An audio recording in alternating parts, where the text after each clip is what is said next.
this 2-minute Zoom tutorial, you'll learn how to record a Zoom meeting and where you can retrieve it later. To record your meeting, click the record icon at the bottom of your screen. If you hover over it, you'll find two options.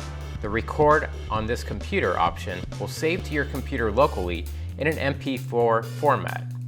If you choose to record to the cloud, it will save directly to the Zoom website, and it's optimal if you plan to share it later because you can simply send a URL link to your friend or colleague.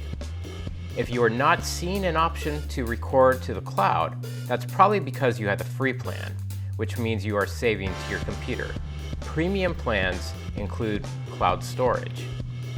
You can stop or pause the recording at any time. The keyboard shortcut is Command-Shift-R to start and to do the same to stop the recording. If you are recording locally to your computer, you can find the file in your Documents folder in a subfolder titled Zoom.